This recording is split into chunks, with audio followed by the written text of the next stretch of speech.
वफाकी काबीना की मंजूरी के बाद 27वीं आइनी तरमीम जो है सेनेट में पेश कर दी गई और सेनेट में वफाकी वज़ीर अता तारड़ समेत पाकिस्तान की तमाम सियासी जमातों से वाबस्ता सेनेटरों ने आज इस पर बात भी की। मगर पाकिस्तान तहरीक इंसाफ का जो मौक़िफ़ बिल्कुल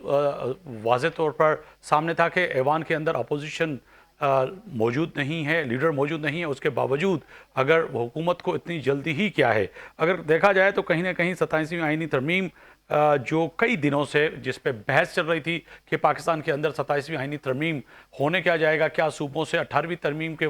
तहत जो है तमाम चीज़ें वापस ली जाएंगी। मगर आज जो मुसद्दा जो तैयार किया गया है, जो सामने उसको शक्ल दी गई है, उसमें कहीं ना कहीं अहम नुकात हैं जो कि आज शायद मौलाना फजल रहमान, पाकिस्तान तहरीक इंसाफ और दीगर सियासी जमातों को समझ में नहीं आ रहे। मौलाना फजल रहमान कह रहे हैं कि अगर सूबों के हक पे डाका डाला गया तो मुखालफत करेंगे और भरपूर इस पर एहतजाज करेंगे। इसके साथ साथ अगर बात की जाए तो पाकिस्तान तहरीक इंसाफ का भी मौक़िफ़ ये है कि पाकिस्तान की मौजूदा सियासी सूरत हाल में ऐसी जो है तरमीमी बिल या जो है 27वीं आइनी तरमीम को लाना समझ से बालातर है। पाकिस्तान तहरीक इंसाफ का भी जो है वाज़ेह मौक़िफ़ है। पाकिस्तान पीपल्स पार्टी के चेयरमैन बिलावल भुट्टो ज़रदारी कल भी ये बात करते रहे कि जो है 18वीं आइनी तरमीम और पाकिस्तान पीपल्स पार्टी सूबों के हुकूक पे तो कोई भी बात नहीं करेगी, मगर आर्टिकल 243 और जो है अदालतों का क़याम और ख़ास तौर पर जो पाकिस्तान पीपल्स पार्टी का मौक़िफ़ है कि दूरी शरीयत जो ब्यूरोक्रेसी के लिए है उसकी भी पाकिस्तान पीपल्स पार्टी ने मुखालफत कर दी। यानी कि तय है कि पाकिस्तान पीपल्स पार्टी समझती है कहीं ना कहीं कि दूरी शरीयत जो है ब्यूरोक्रेट जो है वो रख सकते हैं, क्योंकि मैं समझता हूँ कि काफ़ी तादाद जो है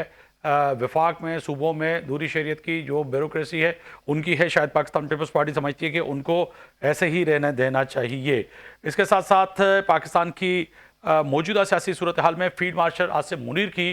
उन सलाहियतों को और क़यादत को भी सराहा गया और आज आसिम नज़ीर तारड़ ने भी बात की और वज़ीर आज़म पाकिस्तान बिलावल भुट्टो और सदर ममलकत आसिफ अली ज़रदारी ने यानी कि तय है कि तमाम लोग जो है जो इस वक्त इत्तेहादी हैं ख़ास तौर पर फील्ड मार्शल के इस नुक्ते पे मुत्तफ़िक हैं और वो चाह रहे हैं कि कहीं ना कहीं इस नुक्ते पे जो है पार्लियामेंट के अंदर, सेनेट के अंदर और जो है सूबों के अंदर एक ही आवाज़ है कि फील्ड मार्शल आसिम मुनीर का ये जो टाइटल है इसको मिलना चाहिए। और आज़म नज़ीर तारड़ ने आज सेनेट में भी बताया कि ये टाइटल उनसे आने वाला कोई भी शख्स नहीं छीन सकता, मगर पार्लियामेंट के पास ये अख्तियार होंगे।